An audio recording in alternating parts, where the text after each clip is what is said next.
কথা বেশি বাড়াবো না। বেসিক্যালি আজকে সময়ও পাই নাই। বাংলাদেশ ভার্সেস পাকিস্তানের প্রথম টেস্টের দ্বিতীয় দিনের খেলা শেষে অনেককেই দেখছি আসলে খুব অধৈর্য হয়ে গেছেন এবং বলছেন যে না আমরা খুব পিছিয়ে গিয়েছি এই টেস্টে। এই ম্যাচটা জেতার সম্ভাবনা খুব একটা নেই এবং আমাদের বোলিং খারাপ হয়েছে, আমাদের ব্যাটাররা আসলে যতটুকু রান করা দরকার ছিল সেটা করতে পারে নাই। আর এই ম্যাচটায় বাংলাদেশ ছিটকে যাচ্ছে কারণ বাংলাদেশের ইলেভেনে নাকি সমস্যা হয়েছে বা আমাদের টিম সিলেকশনটা বা ইলেভেন সিলেকশনে খুব একটা সমস্যা হয়েছে। আমি পার্সোনালি ব্যাপারটাতে অ্যাগ্রি করতে পারলাম না এবং সেটার পেছনে যথেষ্ট যুক্তিও আছে। সো বেসিক্যালি যখন বাংলাদেশ আগে ব্যাটিং পেলো, ডে ওয়ানে যখন বাংলাদেশ ব্যাটিংটা করলো 301 রানে শেষ করলো 4 উইকেট হারিয়ে, আমাদের কাছে আসলে মনেই হচ্ছিল যে এখান থেকে বাংলাদেশের আসলে অনেক বেটার করার সুযোগ সম্ভাবনা আছে, 450 অ্যাটলিস্ট এবং 500 টাচ করা এরকম একটা সিচুয়েশন বাংলাদেশ হয়তো করতে পারে যদি 4 সাড়ে 4 5 সেশন ব্যাটিং করতে পারে। তো বাংলাদেশ আলটিমেটলি ব্যাটিং করলো, ওই 4.5 সেশনেই বাংলাদেশ ব্যাটিং করলো, তবে ওই 500-র দিকে পৌঁছাতে পারে নাই। একটু ধীর গতিতে ব্যাট করেছে আমার কাছে মনে হয় যে আজকের দিনের শুরুটায়। আর মুশফিকুর রহিম, হ্যাঁ, হি ওয়াজ রেজিলিয়েন্ট, বাট এক প্রান্ত ধরে রাখার পরেও we could not convert it to a beginnings. 71-এ আউট হয়ে গেল। Mushfiq Liton were looking good, but ওই পার্টনারশিপ ভাঙার পর কেউ আসলে সেভাবে সাপোর্ট দিতে পারে না। And all thanks to Taskin, Nahid Rana আর তাইজুলের কিছুটা কন্ট্রিবিউশন যে বাংলাদেশ আসলে 400 ক্রস করতে পারলো ইন দ্য এন্ড। সো ওইটাও বাংলাদেশের জন্য একটা ক্রেডিট, আমি বলবো যে ফার্স্ট ইনিংসে 400-র উপর রান করে ফেলা, উইচ মিনস আমরা কিন্তু আসলে ম্যাচ হারবো, যে ব্যাপারটা এরকম হওয়া খুব কঠিন আর কি, মানে আমাদেরকে হারানো কঠিন হবে এই জায়গা থেকে। Either it could be a draw, সময় ক্ষেপণ করে ড্র, আর না হলে হচ্ছে আমাদের খুব বাজে কিছু করতে হবে to lose this game. So ব্যাপারটা এরকম যে বাংলাদেশ এখন যে পজিশনে আছে সেখান থেকে আসলে আইদার আমরা জিততে পারি, নাইলে ড্র হওয়ারও বেশ ভালো চান্স আছে। তবে পাকিস্তান তারা আসলে যেভাবে ব্যাট করেছে, তাদের রান তোলার গতিটা একটু কনসার্নিং ছিল। অবভিয়াসলি তারা 50 ওভারও ব্যাটিং করে নাই, দে ব্যাটেড ফর 46 ওভার্স এবং সেই 46 ওভার্সেই তারা 189 রান করে ফেললো এবং মাত্র একটা উইকেট তারা হারিয়েছে। তাদের ওপেনার ইমামুল হক তিনি আউট হয়েছেন, বাদ বাকি দুইজন যারা ডেবিউট্যান্ট আছেন খুবই ভালো ব্যাটিং করছেন। আজান আওয়াইস বা আওয়েইস, সে হচ্ছে 85 রানে নট আউট। তার ডেবিউতেই সেঞ্চুরি পাওয়ার একটা খুব ভালো চান্স তার, আর সাথে আবদুল্লাহ ফজল, এই দুজন ব্যাটার এই মুহূর্তে পার্টনারশিপটা গড়ছেন। তবে বাংলাদেশের ওভারঅল এই পারফরমেন্সে আমি জানি না, মানে ইলেভেন নিয়ে কেন প্রশ্নগুলো উঠছে। ইলেভেন নিয়ে প্রশ্ন এই কারণেই উঠছে, অনেকে বলছেন যে বাংলাদেশ 5 জন বোলার নিয়েছে ঠিকই, তবে এক হচ্ছে সঠিক স্পিনারটাকে বোধহয় তারা চুজ করে নাই, বিকজ পাকিস্তানের 7-7 জন লেফট হ্যান্ডেড ব্যাটার আছে এই 11 জনের মধ্যে, আর বাংলাদেশ একজন লেফট আর্ম স্পিনার, একজন রাইট আর্ম অফ স্পিনার নিয়েছে। বেঞ্চে তারা রেখে দিয়েছে নাইম হাসানকে, যে আরও একজন ভালো অফ স্পিনার ছিল। প্রবাবলি বাংলাদেশ 2 অফ স্পিনার নিয়ে এই ম্যাচটা খেললে আরও এফেক্টিভ হতে পারতো এই 7 জন লেফটি ব্যাটারদের এগেনস্টে। তবে এইটাকে আসলে আমি কতটুকু লজিক্যাল হিসেবে মানবো। তাইজুল তো he is the highest wicket taker for Bangladesh in test cricket হিস্ট্রিতে।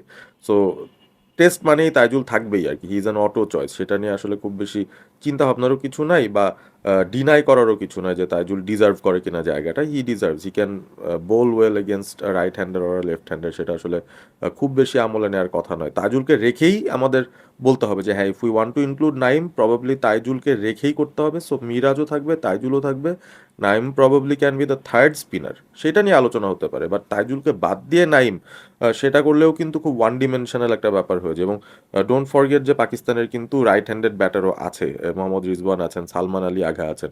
What if তারা দুজন মিলে একটা 200 রানের পার্টনারশিপ করে ফেলে, তখন ওই ম্যাচ আপসের ঘটনাটা কোথায় যাবে?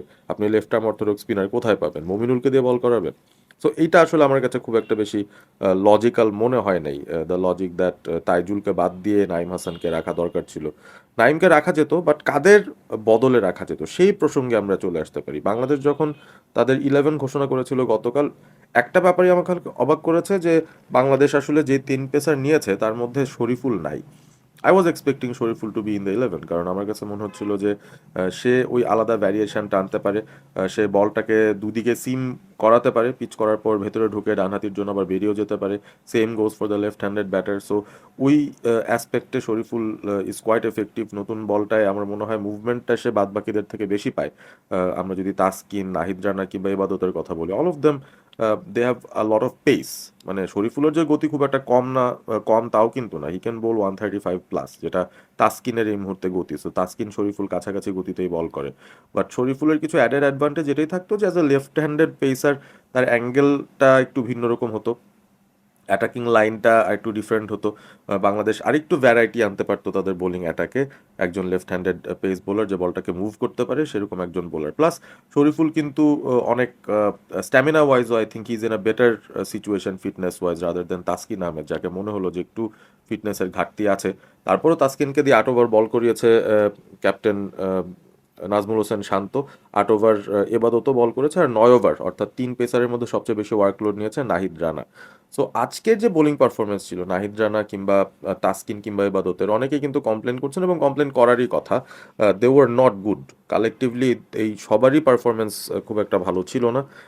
নতুন বলটাকে তারা একেবারেই ঠিকভাবে ইউজ করতে পারেনি, এবং আমার কাছে মনে হয় যে একটু আমার মনে হয় লেন্থ কোন জায়গাটায় ফেলা প্রয়োজন এই এই ধরনের উইকেটে, এই ধরনের অপোনেন্টের এগেনস্টে দিনের ওই সময়টায় কোন লেন্থে আসলে বলটাকে ফেলতে হবে সেটা নিয়ে আরও একটু বোধহয় চিন্তা ভাবনা করার জায়গা বা সুযোগ ছিল।